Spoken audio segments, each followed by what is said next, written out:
Stop for a moment. Take a breath. Now another. Each breath you just took will never come again. Each moment of your life after 60 is like gold precious because it cannot be replaced. Look at your hands. They've worked for decades. They've held children, created things, wiped away tears. These hands tell your story. But have you been truly living or just waiting for something better to arrive? The ancient masters discovered something that changed everything. When we stop fighting against time, we find peace. When we accept that nothing lasts forever, we finally learn how to live. I'll tell you a secret that many discover too late. After 60 isn't the end. It's when life can become most real, most meaningful. Why? Because now you can see clearly what truly matters. For thousands of years, wise elders have passed down this knowledge. Understanding that everything changes doesn't lead to sadness. It leads to freedom. Freedom from regret. Freedom from fear. Freedom to live fully in each unrepeatable moment.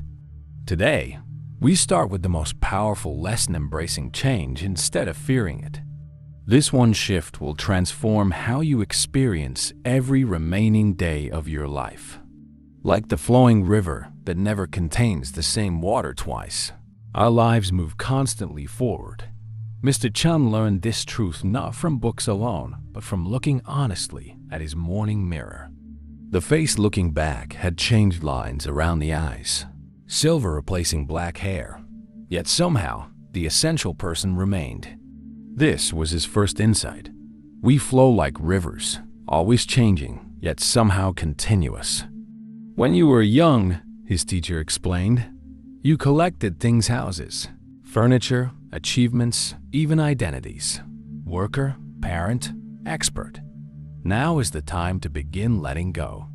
This wasn't about becoming poor or empty, but about traveling lighter. Mr. Chun started small, clearing one drawer each day.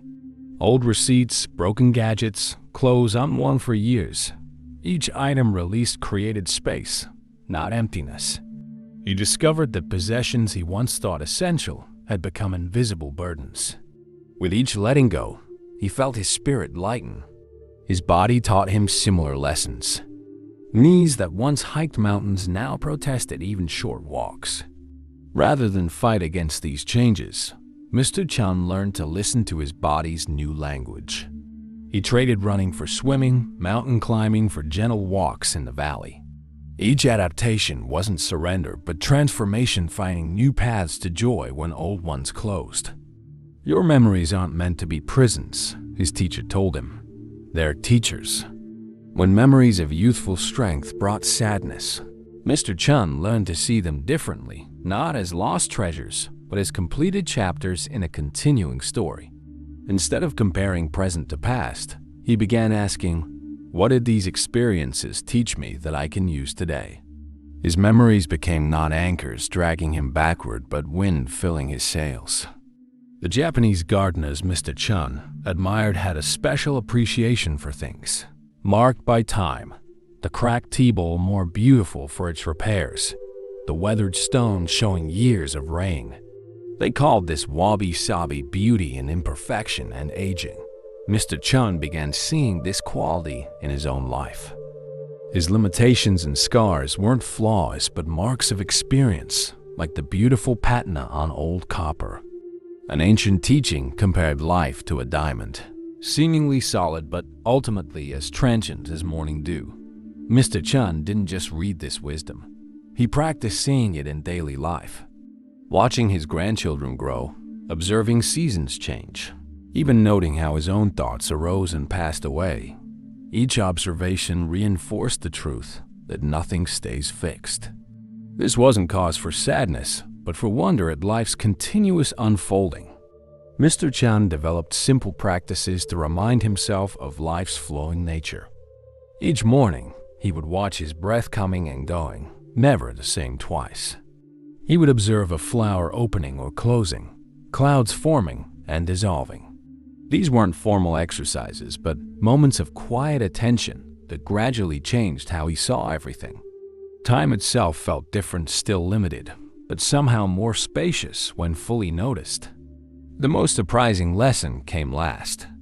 Knowing that time wasn't endless made each moment more precious, not less.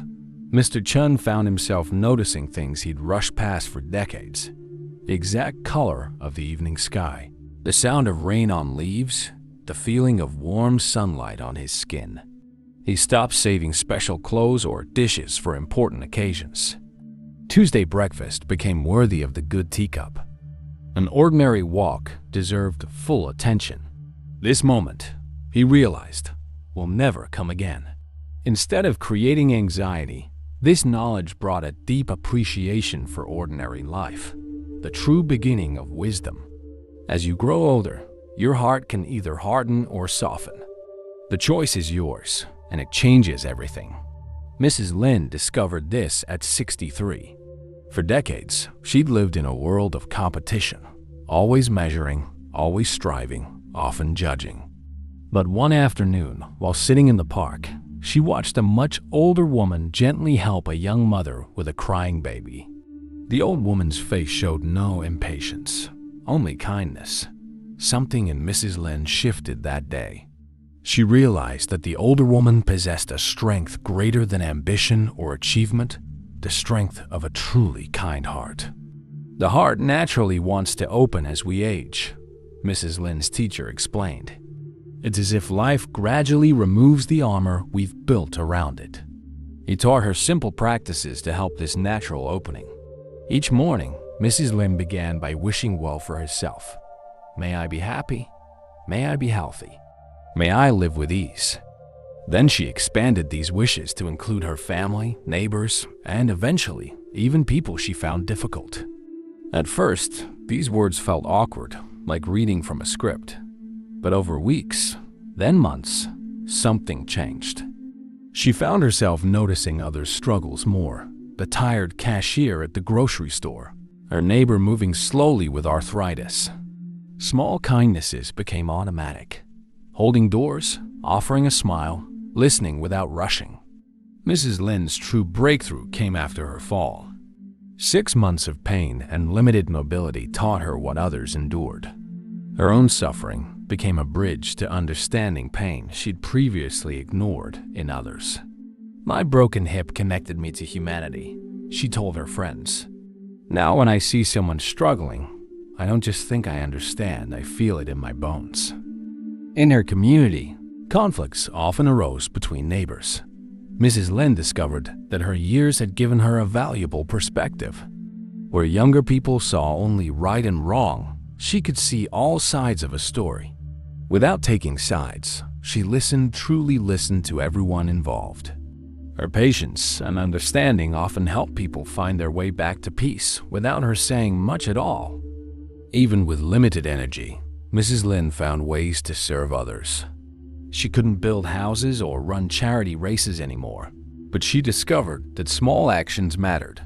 Making phone calls to lonely elders, teaching one child to read, simply being fully present with whoever needed her. Service doesn't require strong muscles, she realized, just a strong heart. Her grandchildren noticed the change in her. Grandma doesn't just tell us to be kind, her grandson said. She shows us what it looks like. Without lectures or lessons, Mrs. Lin's simple daily actions became powerful teachings. The way she spoke to the delivery person, how she thanked the busboy, these small moments showed more than 1,000 words. The hardest lesson came with difficult people. Mrs. Lin's neighbor constantly complained. Her cousin regularly criticized her choices, and some people simply seemed determined to spread unhappiness. Her teacher's advice was simple. See them clearly, but hold them kindly. She practiced seeing others without judgment, neither excusing bad behavior nor condemning the person. This balance of clarity and kindness brought a remarkable evenness to her relationships. In her meditation group, Mrs. Lin learned an ancient practice for difficult times. When facing the suffering of others or herself, she would breathe it in like dark smoke, then breathe out relief like cool light. This mental exchange, imagining taking others' pain and giving back peace, trained her heart in courage and generosity without becoming overwhelmed. Mr. Tanaka's closets were full, but his heart felt empty. At 68, he had spent decades collecting degrees, promotions, properties, relationships, even opinions. His home contained 40 years of purchases, his mind 40 years of certainties. Both were bursting at the seams. The turning point came when his grandson asked to spend the weekend. Looking around his crowded home, Mr. Tanaka suddenly saw it through fresh eyes, not as a showcase of success, but as a museum of distraction. "I want less," he thought, surprising himself. "I want space to breathe." He began with a single shelf. Just one. He picked up each item and asked a simple question. Does this still serve a purpose in my life? Not, did it once? Or might it someday? But does it now? 3 hours later, the shelf held only 4 items, but each one mattered. The objects hadn't changed his relationship to them had. Day by day, shelf by shelf, Mr. Tanaka continued.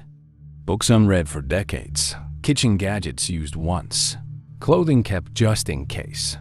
All found new homes with people who needed them now. Each release brought not loss but lightness. Things are meant to flow through our lives, his friend reminded him, not pile up in them. The hardest possessions to release weren't things but roles. Father, director, expert, identities he had worn proudly for decades. Retirement had already stripped away some. Aging would take more. His teacher suggested a different perspective. You aren't losing identities. You're discovering the one that was always beneath them. This wasn't about emptying his life but finding its essence. His social world needed similar attention. Some friendships had become habit rather than joy. Some family gatherings were duty without connection. With gentle honesty, Mr. Tanaka began simplifying relationships too. He stopped pretending interest where he felt none, started expressing genuine care where it lived. Fewer dinners, deeper conversations, less contact, more connection. The most surprising lesson came from watching children at play. His grandchildren could find joy in a cardboard box, delight in a puddle after rain. Their happiness didn't depend on having many things, but on being fully present with whatever they had. Mr. Tanaka realized this wasn't childishness, but wisdom, a having many things, but on being fully present with whatever they had. Mr. Tanaka realized this wasn't childishness, but wisdom, a cause, capacity he could reclaim. The middle path is not compromise, his teacher explained. It's precision. This teaching helped Mr. Tanaka navigate choices daily. He didn't need to live like a monk with empty rooms, nor drown in possessions. He could keep what truly served life and release the rest. He didn't need to fast for days or indulge every craving. He could eat what nourished without excess. Balance came not from splitting the difference, but from listening closely to life's actual needs. Mr. Tanaka's home gradually transformed. Not into a sterile showplace, but a living space that breathed with him. Each object earned its place through usefulness or beauty. Empty spaces between things weren't lack, but breathing room, like the rest that make music possible. His home now welcomed life rather than impressing visitors. The practice extended even to his schedule. Days once packed with appointments became spacious. He stopped viewing empty hours as failures to fill and started seeing them as openings for life to happen. Without constant rushing, he could truly see the plum trees blooming on his street, truly hear birds calling at dawn. Simplicity allowed presence, and presence revealed beauty hiding in plain sight. Dr. Yamada had spent 40 years gathering knowledge. His home office overflowed with books, his mind with facts. At 70, he knew many things. Yet sometimes, sitting alone with his tea, he wondered, have I become wise or merely informed? The question first arose when his young neighbor asked for advice about a troubled marriage. Dr. Yamada found himself reciting psychological theories he'd studied. The words were correct, but somehow hollow. Later, he overheard the elderly gardener speaking with the same neighbor. The old man said little, but listened deeply. His few words came not from books, but from lived experience. The neighbor left comforted. That, thought Dr. Yamada, is the difference between knowledge and wisdom. This recognition began a new journey. Instead of adding more information, Dr. Yamada started mining his experiences for deeper understanding. Each evening, he reflected on the day's events, asking not what happened, but what did this teach me? A difficult encounter with a clerk revealed his lingering pride. A moment of beauty in the park showed how rarely he truly paid attention. Each reflection transformed mere experience into wisdom. His meditation practice shifted too. For years, he had dutifully sat each morning, watching his breath. Now he brought a different quality to his sitting, less mechanical, more curious. He noticed how thoughts arose and passed like clouds, neither solid nor permanent. This simple observation gradually changed how he viewed all things. Problems that once seemed fixed began to appear more fluid, less absolute. Dr. Yamada had always feared death. Despite his intellectual understanding of mortality, the thought of his own ending brought anxiety. His teacher suggested a different approach. Don't just think about death. Look directly at impermanence in everyday life. Dr. Yamada began noticing small endings, the last sip of tea, the final note of music, day turning to night. He saw how each ending naturally flowed into a new beginning. This didn't remove death's mystery, but it softened his fear, replacing it with a gentle acceptance. One of his most valuable discoveries came through writing down his life story, not for publication, but for understanding. He noticed how events that seemed catastrophic at the time had often led to unexpected growth. The career setback that led to meeting his wife, the illness that taught him compassion. Without these difficulties, his life's most precious gifts might never have arrived. This recognition brought a profound trust in life's unfolding. Dr. Yamada had always walked the path of moderation, but often from habit rather than understanding. Now he revisited ancient teachings about the middle path, neither indulging nor denying life's experiences, but engaging with them clearly.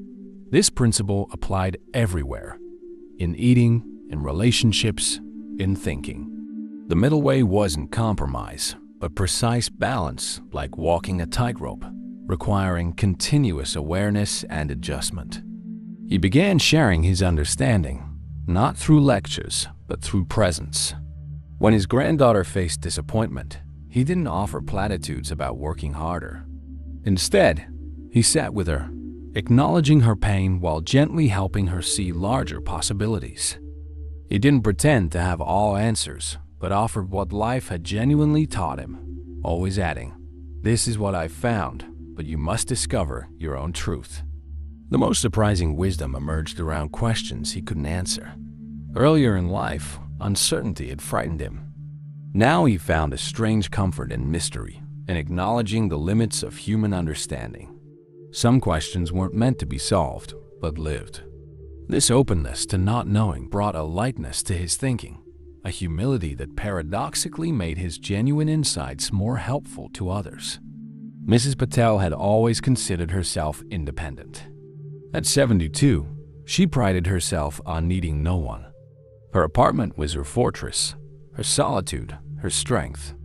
Then came the fall, the broken wrist, and 6 weeks of forced dependence. What began as her greatest fear became her unexpected teacher. No one exists alone, her physical therapist remarked casually one day. Not stars, not trees, certainly not humans. The words stayed with Mrs. Patel long after her wrist healed. She began noticing how even her simplest actions, eating breakfast, reading the news, connected her to countless others she'd never meet. The farmers who grew her food, the journalists who wrote her news, the workers who built her chair. Her independence was an illusion. Interdependence was reality. With this awareness, Mrs. Patel ventured out to find her people. She visited the meditation center down the street that she'd passed for years without entering. The first meeting felt awkward, unfamiliar faces, unfamiliar routines. But something in the shared silence felt like coming home. Week by week, the strange became familiar. Names gained stories. Faces became friends. Without forcing anything, she found herself part of something larger. Her arthritis sometimes made sitting on meditation cushions impossible. She worried about becoming a burden, about being different. "Should I stop coming?" she asked the group leader. The response surprised her. "We need your wisdom more than we need your perfect posture. We'll find you a chair." This simple accommodation taught Mrs. Patel something profound about community. True belonging makes room for limitations rather than requiring perfection. In her apartment building lived many elders, some rarely seen, voices only heard through walls. Mrs. Patel recognized her younger self in their isolation. She began simply a plate of cookies, an invitation for tea. Many declined, comfortable in their solitude, but some accepted. A weekly gathering formed in the building's unused lobby. They shared stories, remedies for sleep, laughs about forgetfulness. Not a formal community, just humans recognizing each other's humanity. Technology had always intimidated Mrs. Patel. Computers seemed cold, phones distracting. But when her granddaughter moved abroad, connection required adaptation. With patient teaching, Mrs. Patel learned video calls. Then came the online meditation group, connecting her with practitioners worldwide. The screens never felt natural, but the faces on them became dear.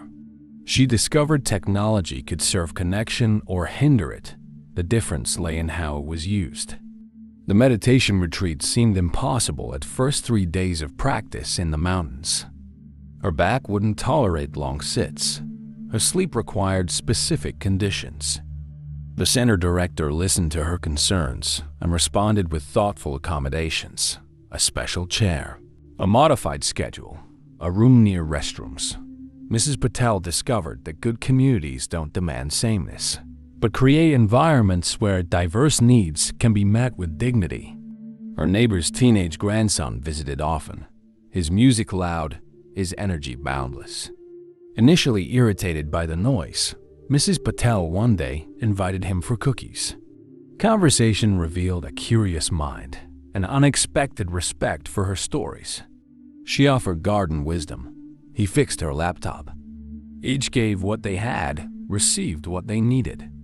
Mrs. Patel realized that communities need all ages, the energy of youth, the perspective of age, each incomplete without the other. After decades of focusing on family and career, Mrs. Patel had forgotten how to make new friends. The skill returned slowly through practice. She learned to listen more than speak, to show up consistently, to offer help before it was asked. Connection, she discovered, was less about grand gestures than small consistencies, remembering details, celebrating milestones, showing up in difficulty. The community grew not through planning, but through presence. During a particularly harsh winter, Mrs. Patel found herself alone for 3 snowbound days. The silence, once her comfort, now echoed emptily. When the roads cleared, she attended her next meditation group with new appreciation. Even the most self-sufficient need others, she shared with the group. Solitude is valuable, but isolation is different. This understanding transformed her relationship with aloneness. She began to see solitary moments not as disconnection, but as a different kind of connection to herself, to silence, to the deeper currents of life. As we've journeyed together through these 5 essential teachings, embracing impermanence, cultivating compassion, finding freedom through simplicity, developing true wisdom, and nurturing community, I hope you've discovered something that speaks directly to your heart. These ancient wisdom teachings aren't meant to sit on a shelf gathering dust. They come alive when practiced in your everyday life, bringing deeper peace and meaning to each precious day. If these teachings resonated with you, remember that thousands of others, like you, are searching for the same clarity and purpose in their later years. By sharing this video, you might help someone who's feeling lost find their path toward a more meaningful life after 60. Our community grows stronger with each new voice. Hit that subscribe button to join our wisdom journey together. Each week, we explore another aspect of living with awareness, compassion, and joy in life's later chapters. And please share your own insights in the comments below. What practice from today's video will you try first? Which teaching touched you most deeply? Your experience might be exactly what another viewer needs to hear. Thank you for spending this time with us. Until our paths cross again in the next video, may you walk in peace, live with wisdom, and remember that it's never too late to begin again. Subscribe, share, connect. Let's grow in wisdom together.